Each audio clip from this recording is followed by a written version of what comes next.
মহাদেব সকলের মঙ্গল করুন। আজকে একটা বিষয় আপনার সাথে কথা বলতে চাই যে জাস্ট কয়েকদিন আগে 3-4 দিন আগে একটা ক্লায়েন্ট আমার সাথে কথা হলো, ক্লায়েন্টের সঙ্গে কনভারসেশন হলো। তো যে ক্লায়েন্ট আমাকে ফোন করেছিলেন উনি একজন প্রতিষ্ঠিত ব্যবসাদার, কিন্তু আশানুরূপ লাভ হচ্ছে না ব্যবসাতে। তো উনি কোনো এক জ্যোতিষীর সাথে কনসাল্ট করেন। সেই জ্যোতিষী ওনাকে বলেন যে তার গুরু গ্রহের জন্য অর্থাৎ জুপিটারের জন্য কোকরাজ পড়ার জন্য বলেন, সোনা দিয়ে পড়তে বলেন, এবং যেটা পড়তে বলেন সেটা হচ্ছে অনামিকা আঙুলে। তো আমি তার জন্মছক দেখি। উনি যে জ্যোতিষীর সাথে পরামর্শটা নিয়েছিলেন সেটা হচ্ছে আজ থেকে প্রায় 1.5 বছর আগে।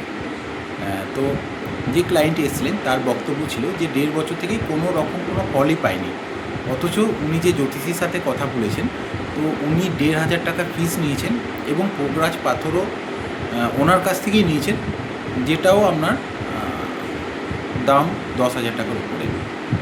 এবার আমি আমার মেন বক্তব্যে আসছি। সেটা হচ্ছে যে একজন জ্যোতিষী সে পড়াশোনা করেছে সাবজেক্টটার উপরে। দেখুন, পড়াশোনা করতে গিয়ে হয়তো তার লক্ষাধিক টাকা ব্যয় হয়েছে। সে অনেকটা সময় নিয়ে পড়াশোনা করেছে, তার জন্য তার সময় ব্যয় হয়েছে। আপনি কোনো ফার্মে চাকরি করেন, সরকারি হতে পারে, বেসরকারি হতে পারে, সেখান থেকে আপনি স্যালারি পান। তো আপনার যে প্রেডিকশনটা করেছে সেই জ্যোতিষীও কিন্তু পড়াশোনা করেছে, এবং তার যে পড়াশোনার জন্য খরচা বলুন, তার যে সময় ব্যয়, তার যে অধ্যাবসায়, তার জন্য উনি একটা সামানি নিচ্ছেন। তো সেই কারণের জন্য ফিস নিয়ে দ্বিতীয়বার আমাকে কেউ কোনো কিছু বলবেন না। ফিস আপনারা জেনেই কারো কাছে প্রেডিকশন করান, তো ফিস নিয়ে কিছু বলবেন না আমাকে পরের বার থেকে। তো এর পরের কথায় আমি আসি যে জ্যোতিষী কোকরাজ পাথর দিয়েছেন সেই প্রতিষ্ঠিত ব্যবসায়ীকে, তা সত্ত্বেও সেই কোকরাজ পাথর কাজ করছে না। তো কাজ করছে না, তো এবার আমি যখন তার জন্মছক অ্যানালাইসিস করলাম তো দেখলাম যে সত্যিই তার কোকরাজ পাথরের দরকার আছে গুরুর জন্য। এবার বিষয় হচ্ছে, দেখুন, আপনাকে গুরু স্ট্রং করার জন্য কোকরাজ পাথর দিয়েছে, আপনি করেছেন, টাকা দিয়ে কিনেছেন, ঠিক আছে। দাম বেশি হতে পারে, কম হতে পারে, কোয়ালিটির বিশেষে, এই নিয়েও আমার কোনো বক্তব্য নেই। এবার আমার কথা হচ্ছে যে সেই জ্যোতিষী কোকরাজ পাথরটা দিয়ে ঠিক করেছে না ভুল? জন্মছক অনুযায়ী তার কোকরাজ পাথরটা দরকার ছিল, কিন্তু যে জাতককে দিয়েছে সেটা সে কি করেছে, কোকরাজ পাথর পড়েছে 1.5 বছর থেকে, কিন্তু তার মদের নেশা ছিল, সে মদের আসক্তি থেকে সে বেরিয়ে আসতে পারেনি। ব্যবসাটা ছিল জয়েন্টে, তো সে তার কলিগকেও চিট করার চেষ্টা করেছে, কলিগকে ঠকিয়েও বেশ কিছু অর্থ আগে সে উপার্জন করেছে, এবং পাথরটা পড়ার পরেও বেশ কিছু অর্থ উপার্জন করেছে। তার বিবাহ বহির্ভূত সম্পর্কও ছিল। যখনই আপনি কোনো জন্মছক অ্যানালাইসিস করবেন সব কিছু জিনিস আপনার চোখের সামনে ক্লিয়ার হয়ে যাবে।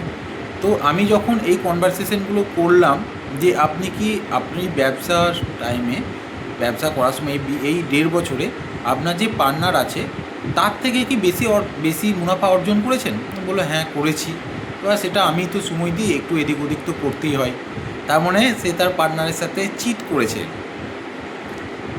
জিজ্ঞেস করলাম কোনো নেশা তো আপনার আছেই, আমি যেটা দেখতে পাচ্ছি আপনি কোনো লিকুইডের নেশায় আসক্ত হতে পারেন, বা যে কোনো নেশাতে আপনি আসক্ত।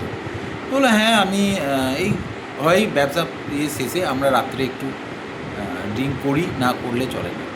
বেশ, ওনাকে জিজ্ঞেস করলাম আপনি নিরামিষ খান না আমিষ খান? আমি দেখলাম সেকেন্ড হাউসে রাহু রয়েছে। সেকেন্ড হাউসে রাহু যদি থাকে ম্যাক্সিমাম ক্ষেত্রে মানুষই তারা আমিষ খেতে পছন্দ করে। তো উনি বললেন হ্যাঁ আমি আমিষ খাই। আমরা সপ্তাহে কোনো বার কি আপনি নিরামিষ খান? কোনো বারই খাই না। এবার আসছে ওনার একটা বিবাহ বহির্ভূত সম্পর্কের আমি একটা যোগ দেখলাম। আমি জিজ্ঞেস করলাম যে আপনার বাড়িতে ওয়াইফ আছে, ওয়াইফ ছাড়াও আপনি কোনো বিবাহ বহির্ভূত সম্পর্কে জড়িয়ে পড়বেন বিবাহের পরে? উনি বললেন হ্যাঁ আমি অলরেডি একটা সম্পর্কে আছি, সেটা আমি কন্টিনিউ করে যেতে চাই। এবার আপনারা বলুন দোষটা কার? সেই জ্যোতিষীর, যে দেখলো যে গুরু গ্রহের তার প্রতিকার প্রয়োজন, সেই পাথর দিল। সে তার কনসালটেন্সি ফিস নিয়েছে, কারণ সে সেটা নিয়ে পড়াশোনা করেছে, সে অন্যের জন্য টাইম দিচ্ছে। আপনি যে চাকরিটা করেন বা আপনি যে ব্যবসাটা করেন, আপনি কার জন্য কি করছেন, বা সেই জ্যোতিষী যে আপনার জন্য প্রেডিকশন করছে তার জন্য কি করছেন যে আপনাকে ফ্রিতে সার্ভিস দেবে। তো উনি আপনার যে যথাযোগ্য মূল্য সেটা নিয়েছেন। আমার আপনাদের প্রত্যেকের কাছে একটাই অনুরোধ যে আপনারা পাথর করুন, চ্যান্টিং বা মন্ত্র পাঠের দ্বারা যে সমস্ত গ্রহের প্রতিকার প্রয়োজন মন্ত্র পাঠ করুন। যে যন্ত্র বানানো হয় সেই যন্ত্র আপনি বাড়িতে রাখুন। আপনি কালার থেরাপি করান, আপনি যাই করান আপনি যদি নিচের আচরণবিধি যদি পরিবর্তন না করান, সেক্ষেত্রে স্বয়ং ভগবান ছাড়া কারো ক্ষমতা নেই আপনার জীবনে কেউ প্রভাব বিস্তার করে।